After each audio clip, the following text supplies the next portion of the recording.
Bonjour et bienvenue.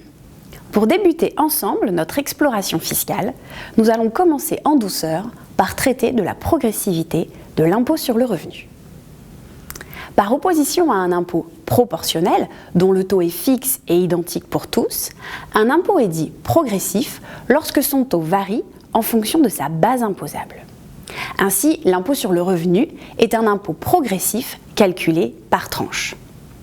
Lorsqu'un contribuable bénéficie d'un revenu net imposable inférieur à 9 700 €, il ne sera pas imposable. Si son revenu vient à dépasser ce seuil, le contribuable change alors de tranche pour être imposé à 14%.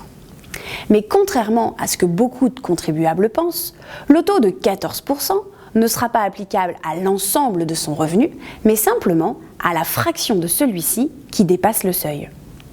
Ainsi, un revenu de 9 800 € sera exonéré à hauteur de 9 700 € et imposable à 14% sur l'excédent, c'est-à-dire 100 €. Le mécanisme de l'impôt sera identique au fur et à mesure du passage de chaque tranche.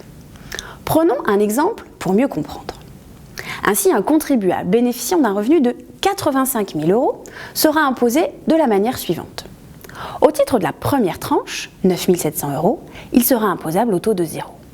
Puis, pour la partie de son revenu comprise entre 26 791 € et 9 700 €, soit 17 091 € correspondant à la deuxième tranche, il subira un taux de 14% d'imposition. Pour la partie suivante, comprise entre 26 791 € et 71 826 €, c'est-à-dire 45 035 €, eh bien il sera imposé au taux de 30%. Il reste encore un reliquat de revenus à imposer, eh bien ces 13 174 € vont être imposés à 41%, générant pour cette seule tranche d'impôt 5 401 €. La dernière étape consiste à additionner les différentes contributions qui ont ainsi été calculées pour déterminer l'impôt correspondant au revenu à imposer. Le taux marginal d'imposition doit donc être bien différencié du taux effectif d'imposition. Le taux marginal correspond à la tranche la plus élevée du barème qui sera applicable à une partie du revenu du contribuable. Le taux effectif d'imposition est quant à lui le ratio entre le montant de l'impôt à acquitter et le revenu à imposer. Dans notre exemple, le taux marginal d'imposition doit être distingué du taux effectif d'imposition. Que faut-il retenir ?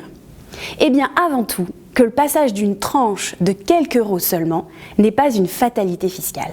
Seul le montant dépassant le seuil de la tranche précédente sera imposé au taux le plus élevé. Bravo! Vous avez maintenant compris comment fonctionne la progressivité de l'impôt sur le revenu. La fiscalité, c'est si simple quand on a compris. À très bientôt pour d'autres aventures fiscales.